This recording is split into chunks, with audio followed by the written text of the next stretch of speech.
नमस्कार। मैं इम्तियाजुल हक, आप देख रहे हैं फाइनल पोस्ट न्यूज़ बिहार।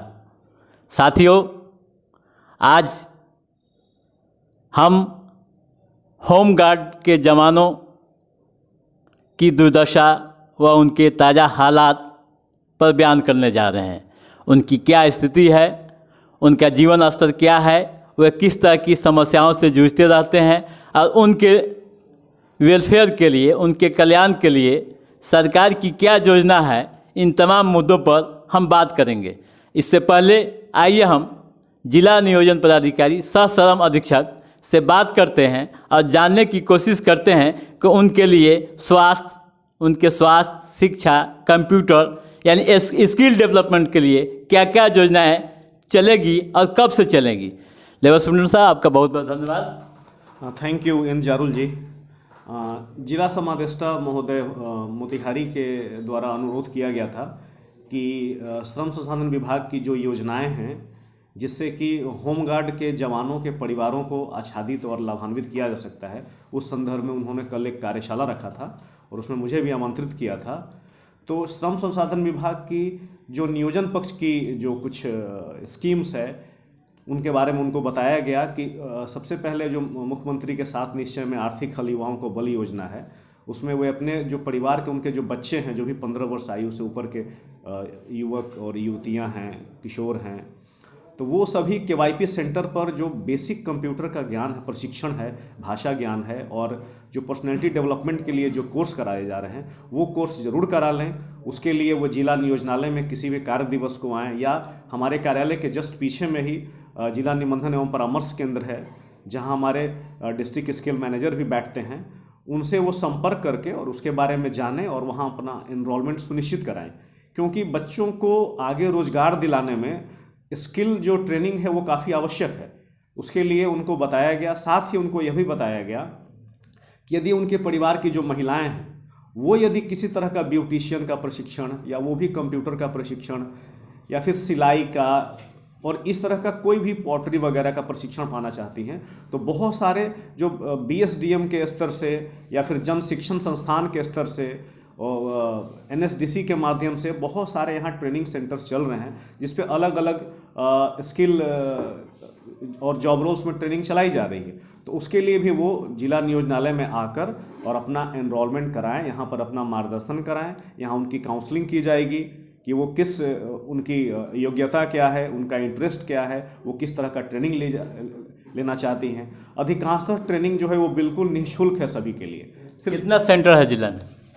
जिला में KYP के सभी प्रखंडों में एक एक सेंटर, 27 सेंटर हैं। उसके अलावा प्राइवेट 73 सेंटर्स हैं।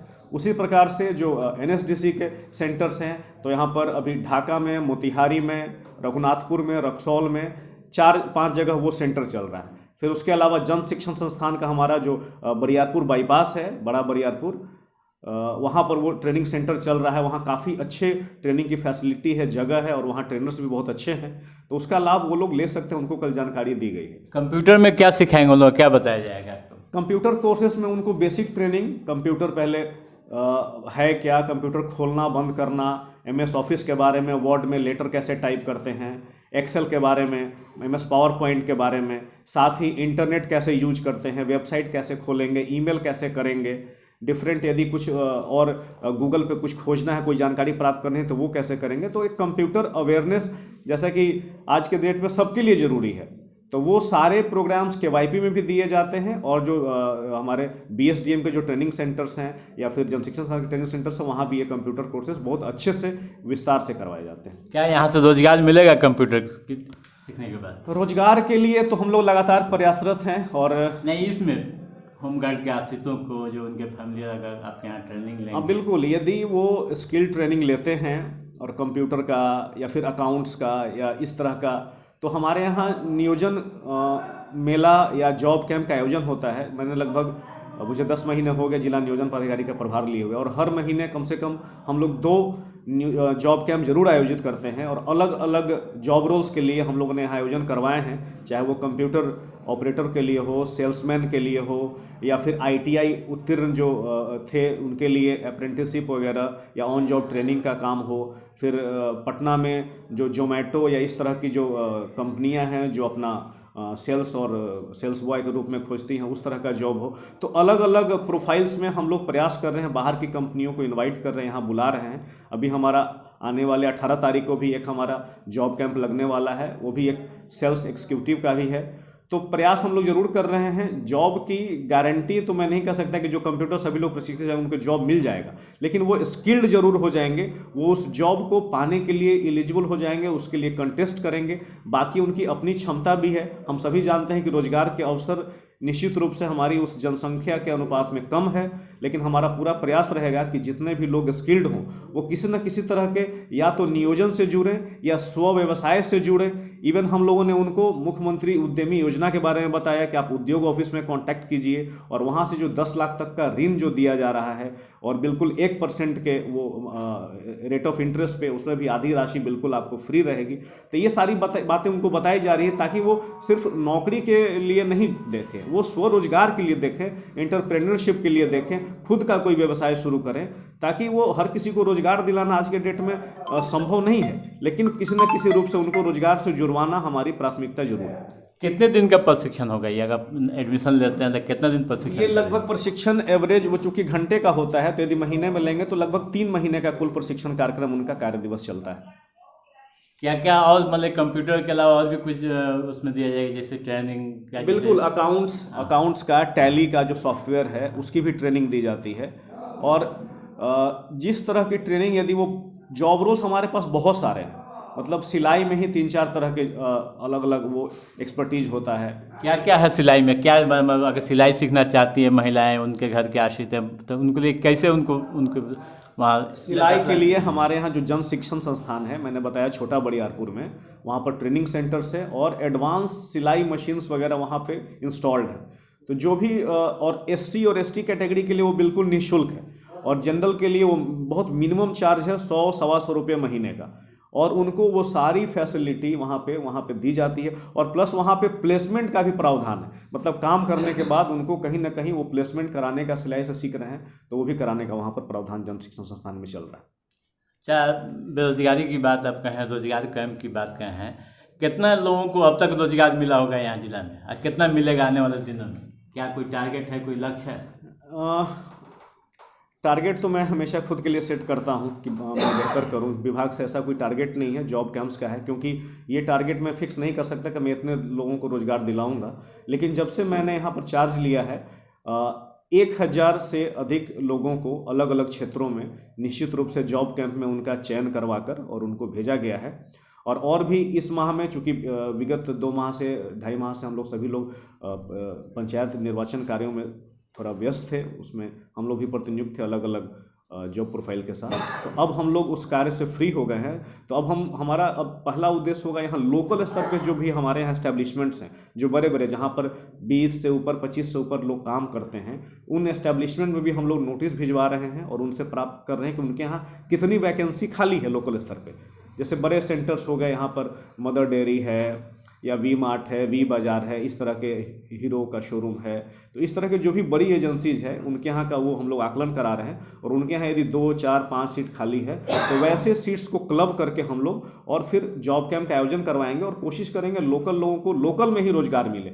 मैंने देखा है कि लोकल लोग थोड़ा सा बाहर जाने में हिचकते हैं, उनको संशय होता है कि मुझे दिल्ली जाना होगा या कलकत्ता जाना होगा। बेंगलोर में बहुत अच्छी ट्रेनिंग थी कंपनी टाटा मोटर्स की, तो वहाँ भी जाने में बच्चे हिचकते हैं थोड़ा सा। हर कोई चाहता है हमको यहीं मोतिहारी में रोजगार मिल जाए, या बहुत मिले तो बिहार में कहीं मिले।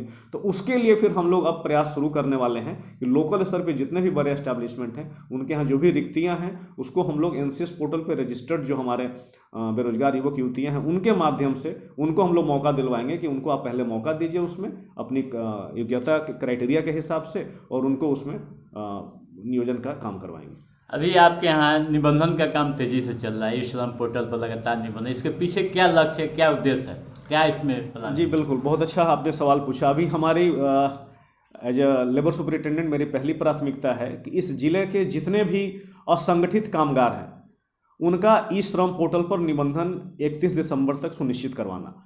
भारत सरकार ने असंगठित कामगारों का राष्ट्रीय डेटाबेस बनाने के लिए 26 अगस्त 2021 को ई-श्रम पोर्टल लॉन्च किया।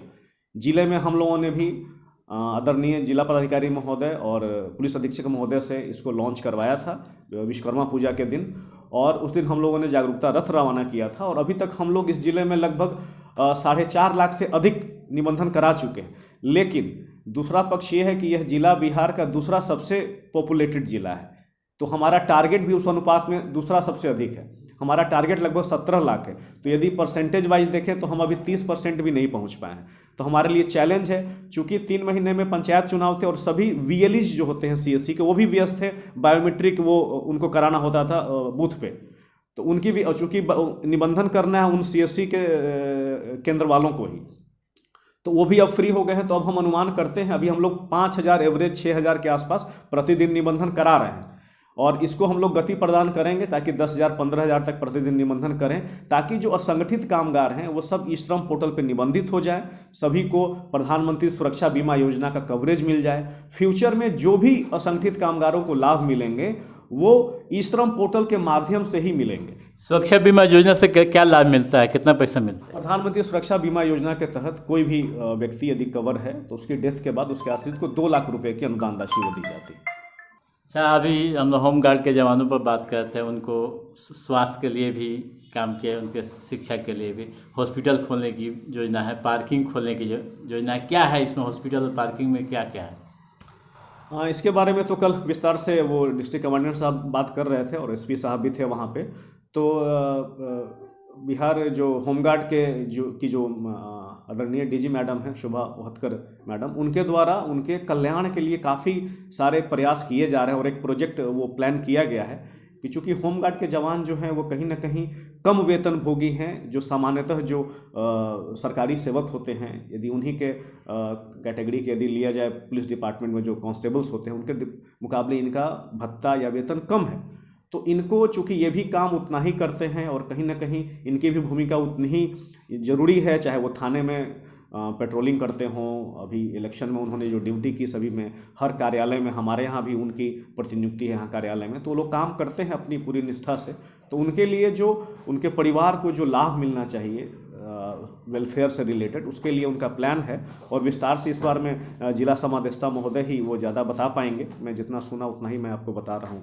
चलिए, बहुत बहुत धन्यवाद आप बात करने के लिए। Thank you इंजारुल ji.